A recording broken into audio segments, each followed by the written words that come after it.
On September 11th at 10:03 a.m., after three other planes attacked the United States, United Airlines Flight 93 becomes the fourth and final plane to go down. A field in Stowestown, Pennsylvania will now forever be known as the crash site of Flight 93 and be a memorial for many visitors who want to honor those whose lives were taken. After being hijacked, the passengers and crew members fight the hijackers, realizing their plane could be flown into an important place. These 40 crew members and passengers are now known as the heroes of 9/11. Today, the Flight 93 Memorial is visited by hundreds of people every day to memorialize those who were on Flight 93. The Visitor Center features a gift shop and different exhibit walls about 9/11 and Flight 93. Having artifacts and interactive features, it gives you a new perspective on what it was like to be on the plane during the hijack.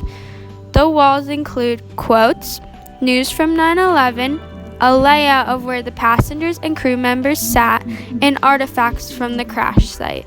One of the most intriguing parts was that they had phones connected to the walls where you could listen to the passengers' voicemails to their families after realizing their plane had been hijacked. They were all trying to stay calm, but you could hear the uneasiness in their voice knowing they would most likely die. Another interesting thing in the visitor center was a computer where you could touch on any passenger's picture and learn about their past and any artifacts found of theirs. After walking through the visitor center, there were many different ways you could see the crash site. First, there was an overlook showing the crash site and the field surrounding it.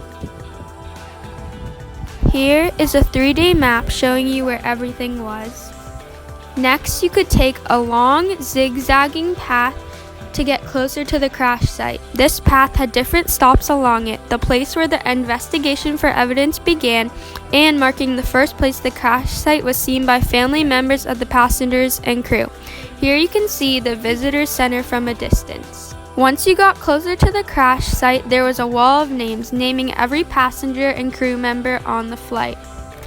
One person caught my eye, Lauren Kotze Groenkola. She had an unborn child who also died in the crash.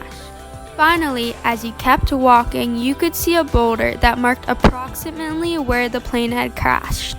The public was not allowed to go too close to the boulder. As you kept walking, there was a place to dedicate a wreath to one of the people who died in Flight 93.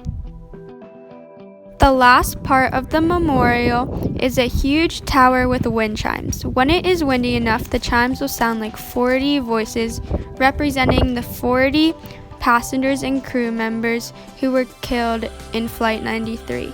Every year on September 11th, an observance is hosted to honor these people who were heroes during a tragic event. It is important to remember and honor these people since they saved many people's lives.